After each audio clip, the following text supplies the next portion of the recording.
Hi there, everybody. It is 4 o'clock in New York. I'm Ayman Mohideen in today for Nicolle Wallace. Right now, we are monitoring a developing situation inside Iran, specifically a U.S. military search and rescue operation that is underway as we speak. It is for an American service member somewhere inside Iran's borders. That is according to a U.S. official with knowledge of the matter. Again, this is a fast-evolving story, but here's what we know at this hour. A U.S. F-15 fighter jet, a combat vessel that seats two, a pilot and a weapons systems officer, was shot down this morning over the skies of Iran. You can see pieces of it on your screen there.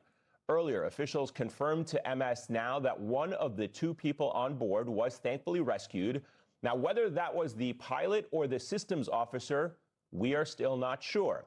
Also unknown, the whereabouts of that second person. And while there is plenty of reason to doubt anything said on the airwaves of Iran's state TV, we're going to note this. Earlier, a presenter read aloud a bounty reward for the capture of, quote, enemy pilots. We understand that Donald Trump has been briefed on all of this. Last hour, he posted on social media, not with words of encouragement or a thought for the missing service member, but with this in all caps: keep the oil, anyone? That message merely 43 hours since he told the American people in a primetime address from the White House that U.S. goals in the region were nearing completion. Watch. Tonight, Iran's Navy is gone. Their Air Force is in ruins. They have no anti-aircraft equipment. Their radar is 100% annihilated. We are unstoppable as a military force. We have all the cards. They have none. Now, in the space between that moment and today's ongoing search and rescue operation for an American service member in Iran, the U.S. military conducted an assault on a major civilian infrastructure, a violation of international law, including a major bridge still under construction that resulted in 8 people being killed. It was an escalation that has already resulted in retaliation.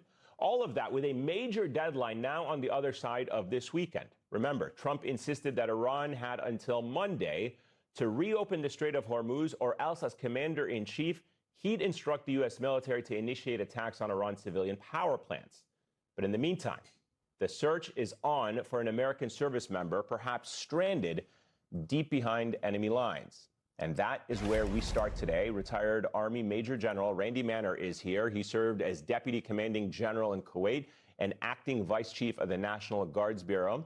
Also, Mark Jacobson is here. He is a retired intelligence officer for the Navy and former senior Pentagon official. He is also a military historian, and our national security reporter, David Rode. General, I'll start with you as we come on the air. NBC News, citing a U.S. official, is reporting that 2 U.S. military helicopters that were actually involved in the search and rescue operation today came under fire and were struck by Iranian fire. We understand that those vessels aboard are thankfully safe, but it highlights just the risk that is at play here, both in the initial operation with that F-15 and the rescue and the search and rescue operation that is ongoing. My thoughts, of course, are with those servicemen in harm's way, as well as, of course, probably even more importantly, their family members who are so very worried about them. When you send in strikes over enemy territory, you have search and rescue capabilities already loitering not too far away, so they can be there hopefully within minutes, if not a very brief amount of time.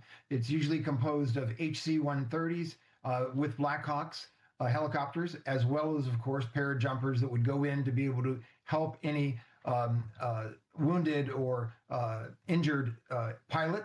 And these would be escorted by fighters because, of course, they're very defenseless whenever they're flying. They fly very low and very slow, but the fighters would be there to support them. So this is just a very unfortunate situation. And again, my heart and my thoughts are with all of the military members and their families.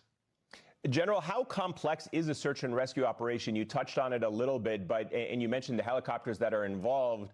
And we were mentioning that NBC News reporting that the helicopters themselves also came under fire. They have to cover a lot of terrain looking for these pilots, and I'm wondering how complex of an operation that is, that they are close to the ground, subject to enemy fire, trying to keep a visual on where that plane went down and possible any signals that might be emitted or transmitting signals that might be emitted from that second service member. Yes, it's extremely complex, and it does require a lot of sophisticated coordination among the air and in those resources that may actually have to get down to the ground to inspect any kind of wreckage or anything else to determine, hopefully, of course, if the other person is alive, and if not, of course, to be able to extract their remains in the worst of cases, of course. So it's very, very difficult. It's very dangerous work. My son actually was an HC-130 pilot in charge of a crew like this in Afghanistan when I was in Iraq and Kuwait back in the day. So it is, again, you can imagine every time he was flying, I was concerned about him and his crew as well. Hundreds of lives are at stake trying to save that one pilot as it should be. Yeah, absolutely. A very important point. Mark, of course, we were just highlighting the dangers and the risks involved. The commander-in-chief, in his first public reaction to all of this significant development today, was to post, "Keep the oil, anyone." What's your view of the situation, that reaction? Randy, let me echo what Randy said. Our thoughts are with the families. Our prayers are with the pilots, at least one of whom is still behind enemy lines. And there's a lot of uncertainty here. This is a complex operation. I am sure, if there is one thing I am sure about with this White House, that the concerns of the president are with the families and are with the troops.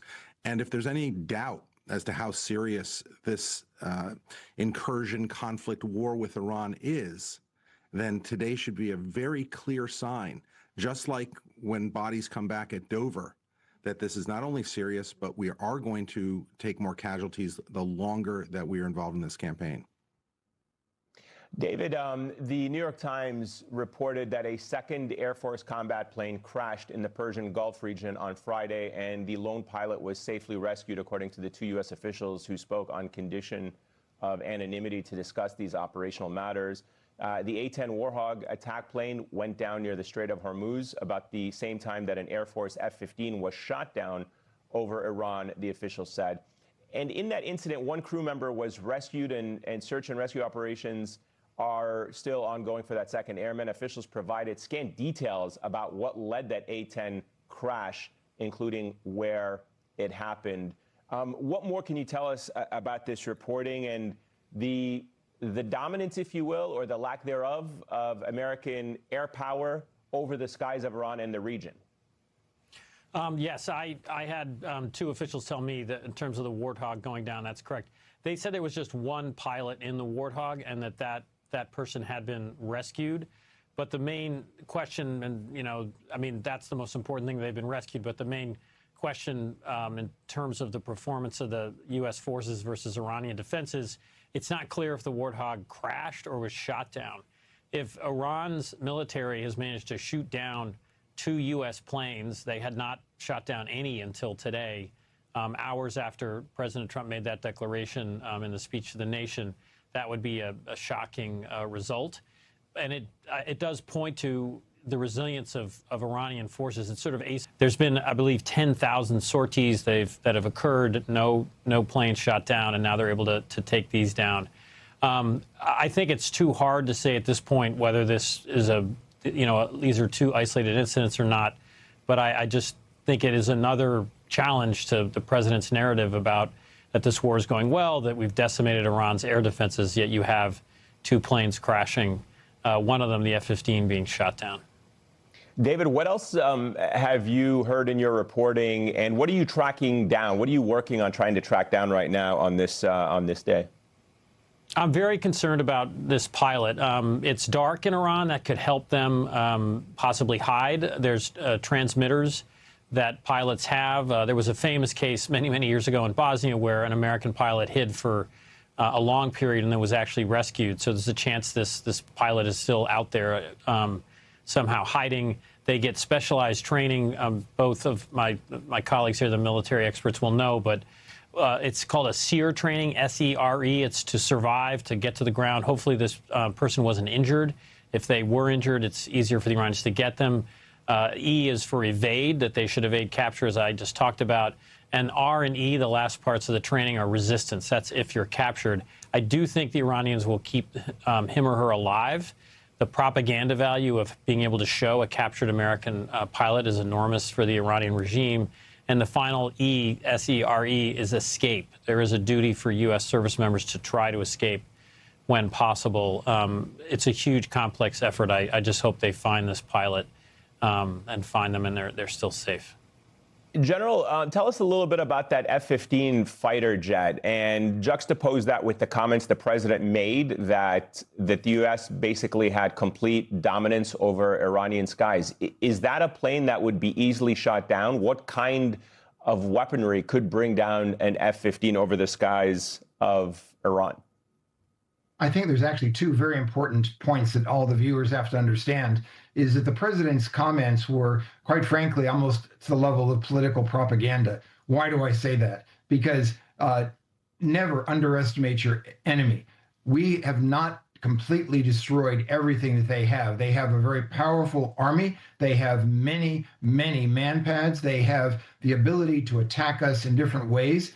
It is absolutely true that the strategic capability to attack their neighbors has been significantly diminished. It is not zero, and we should never assume that, because as soon as you get lackadaisical, it doesn't matter what equipment that you have or how well trained you are. If you let your guard down, then bad things can happen. So again, we need to be open-eyed about this. We need to know that this is a high-risk environment. It is not just taking a flight around Iran. That is not what is going on here. Do not underestimate your enemy.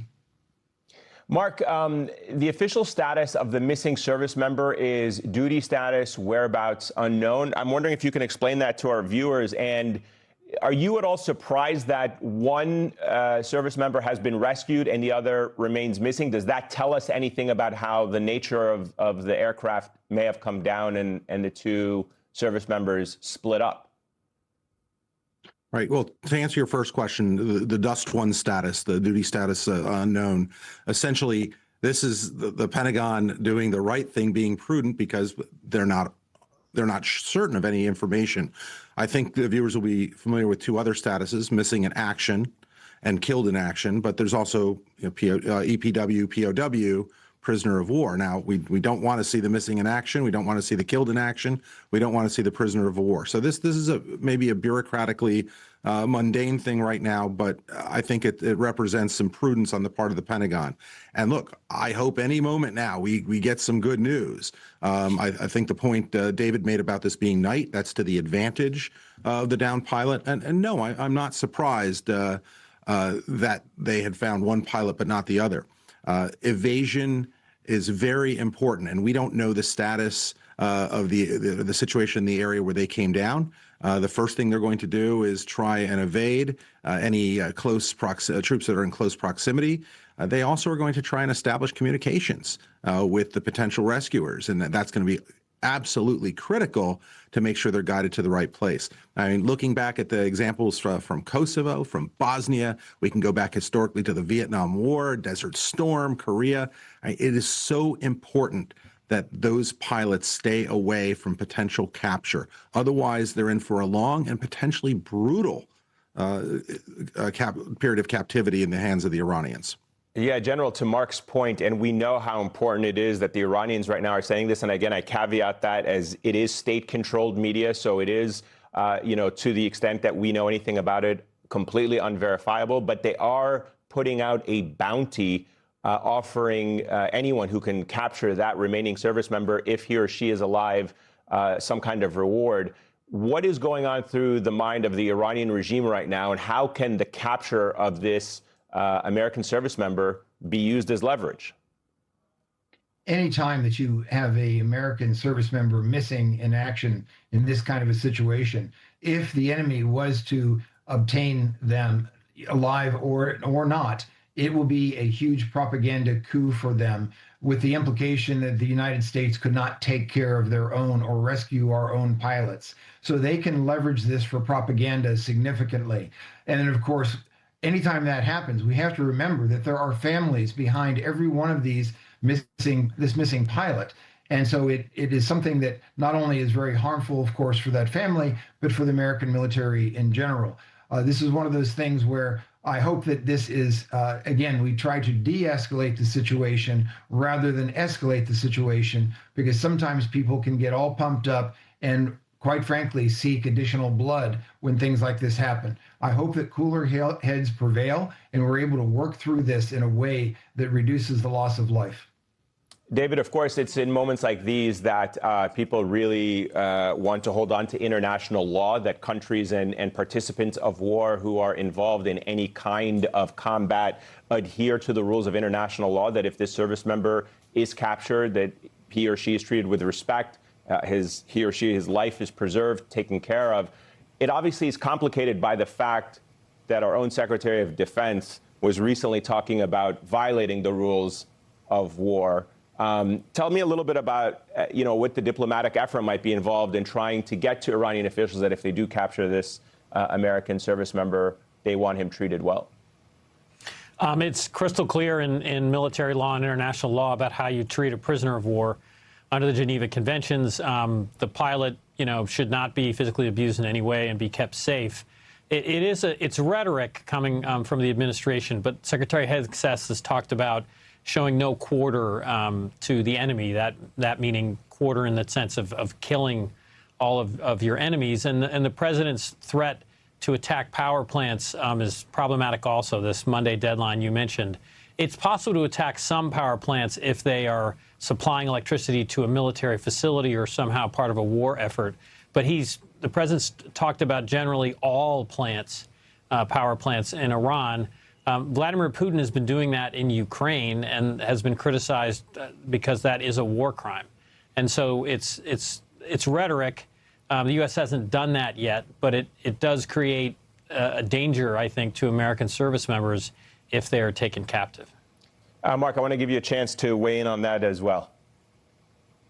I'm very worried about this part. If we want to let's take ourselves and the viewers back to 2006.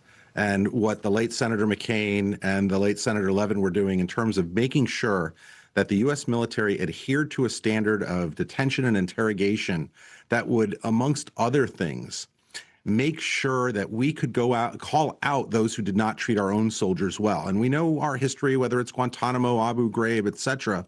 And I do worry that will be used as an excuse by the Iranians to mistreat our prisoners. There is, as the general said, great propaganda value in putting unharmed captured individuals out there and showing the strength and prowess and humanity. But again, I worry about this piece, and I do worry that the statements coming from the administration, in particular the Secretary of Defense, may not achieve what he wants to see for our troops, and that is that they are protected when they are captured in times of war. Yeah, absolutely an important point. Mark Jacobs and David Rowe, thank you very much for starting us off today. General Manner, please stick around with us. We want to talk to you. When we come back, we're going to talk with a former fighter pilot on what is supposed to happen when U.S. military planes are shot down inside hostile territory. Plus, with the war in Iran showing no obvious signs of slowing down, Pete Hegseth's decision to fire experienced military leaders and the blocking of promotions for others coming under heavy scrutiny today. We're going to dig into that as well. And later in the show, if you want a sense of just how quickly the Department of Justice has moved on from Pam Bondi, look no further than this trash can. All those stories and more when Deadline White House continues after a quick break. Don't go anywhere. The urgent search operation continues for the second American on board a fighter jet that went down in Iran. U.S. officials say a crew member was rescued earlier today.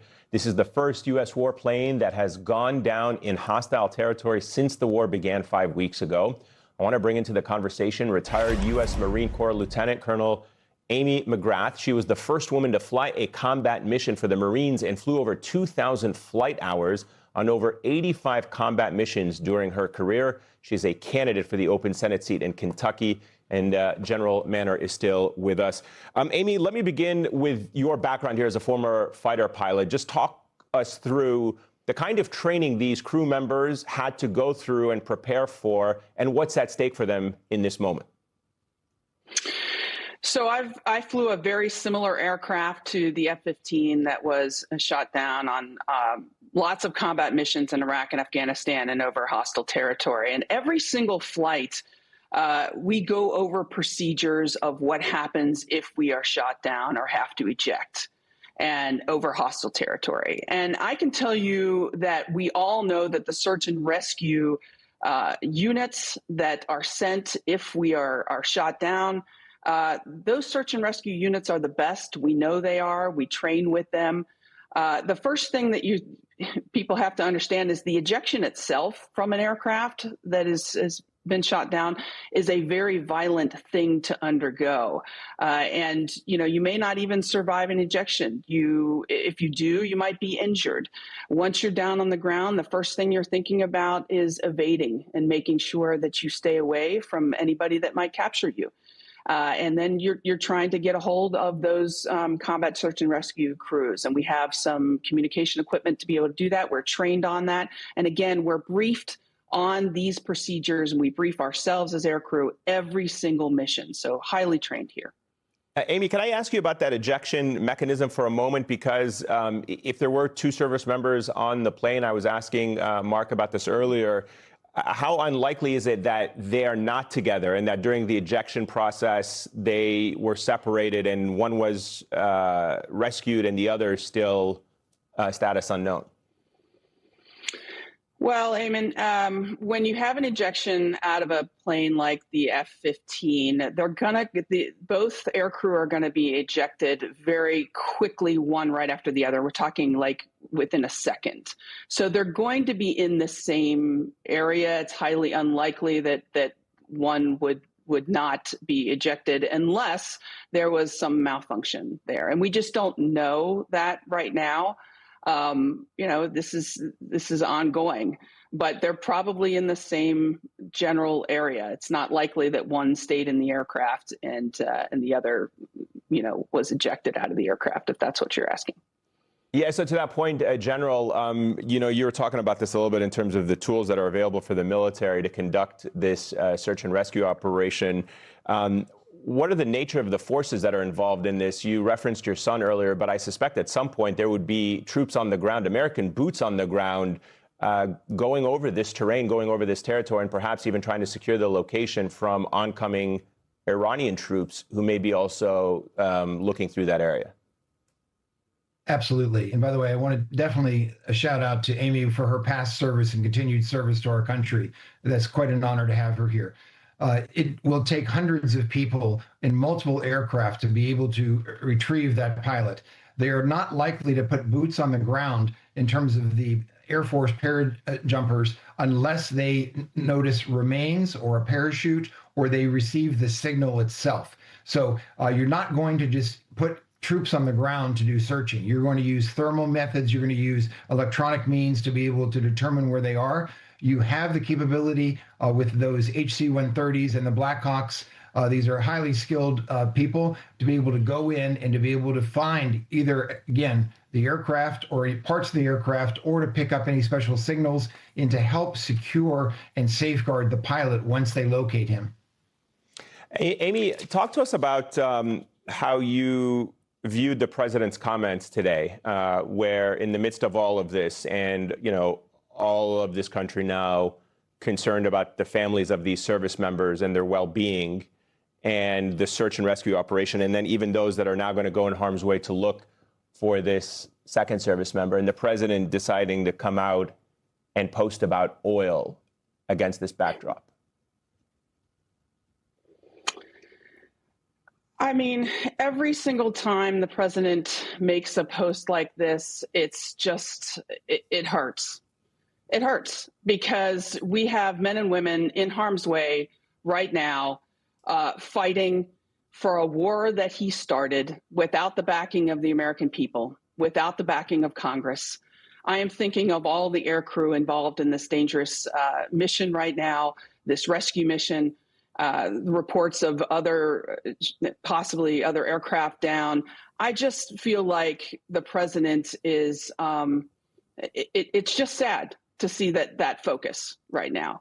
And 2 days ago, remember, he stood up in front of the American people and said the Iranians didn't have their air defenses were decimated. Well, clearly that's not true. We're at war. He needs to be focused on that. Yeah, you bring up an important point. In the past, he said Iran's nuclear program was obliterated. He said Iran's air defenses were decimated. And clearly there's a bit of a disconnect there between that reality and what we're seeing play out. do you believe this situation is escalating rapidly out of the control of the president? He said this war had been over in the first hour when we decapitated the Iranian regime. He said initially it could be a couple of days, maybe 2 to 3 weeks. We are now 5 weeks into this, and a couple of days ago, he told the American people it could be yet another 2 to 3 weeks. The president has been all over the map. If anybody that listened or watched his speech 2 nights ago, he is all over the place. He does not know how to get out of this. He says that he's in negotiations right now, but he can't tell us with who. We somehow keep assassinating the people that we're supposed to be negotiating with. The Strait of Hormuz is still closed. He says that the Iranians, their air defenses have been destroyed, and yet they just shot down one of our aircraft. He is all over the place. And I'm very worried that, as I was worried when we got in this war, that it's not strategically sound. I don't think he has a strategy to get out of it. General, I wanted to give you the final thought about the adherence to international law, because as we were talking about, the Iranian state TV is offering those bounties on Americans if any Iranian residents find that service member, to hand them over to Iranian security forces. And we juxtapose that with what we are hearing from our Secretary of Defense and our president, who is threatening to bomb power plants. We've already seen him bomb a bridge. We're hearing the Secretary of Defense saying effectively the rules of war don't apply to the way he's conducting this war. I'm just curious to get your thoughts on how you view what now is the perilous situation our service member finds himself in, and the rhetoric coming out of our own administration. All of our military personnel are in greater risk than they have ever been before in terms of any other previous administration. We have a Secretary of Defense who has actually stated words in his speeches and in writing that are literally the words of potential war criminals. Even if the president pardons him for these things, The Hague will eventually come to get him. It's very disheartening whenever the Secretary of Defense, who we're supposed to look up to for guidance and counsel and strategy, is saying things about show no quarter, which by its quote is prohibited and defined in U.S. law as a war crime. The idea of attacking infrastructure that affects civilians is a war crime. So it goes on, and our military members start to question, what are we doing here if we're attacking, for example, a bridge under construction? It just doesn't make any sense in terms of what are the military objectives, which seem to keep changing on a regular basis. And if you don't have military objectives, and then you know when success has been achieved, that means all you're going to do is get further and further involved in this warfare, and it's going to go worse and worse for the United States and for the American public in terms of the oil prices, just as an example. General Randy Manner, Amy McGrath, thank you to the both of you. Really appreciate your time and insights. After the break, Pete Hegseth's purging of Pentagon leaders, why he's playing culture war games, and firing experienced leaders in the military. We're going to have much more after a quick break. We'll be right back. The war in Iran, which has cost the lives of 13 service members and currently has the United States military desperately searching for a missing service member in Iran, has not stopped Pete Hegseth and his purge at the Pentagon. Hegseth has fired Army Chief of Staff Randy George, who was the Army's top uniformed officer, along with 2 other generals. The Pentagon confirmed the firing, saying that George would be retiring from his position immediately. According to the New York Times, George's senior Army officers reacted with anger and frustration to the news of General George's dismissal, characterizing it as the latest blow to a service that already feels under siege by Hegseth. The firing of George is the latest in a wave of meddling that Hegseth has involved himself in at the Pentagon. NBC News reports that Hegseth has interfered with the promotion of more than a dozen senior military officers, which include Hegseth personally blocking the promotions of 4 officers set to become 1-star generals. 2 of them were black, and 2 of whom were women. According to the New York Times, in the weeks ahead of the Defense Secretary blocking their promotion, Hegseth has been pressing Secretary of the Army Dan Driscoll and General George for months to remove the officers from the promotion list. But Mr. Driscoll and General George refused, citing the officers' long records of exemplary service. Joining me at the table, Paul Rieckhoff. He is the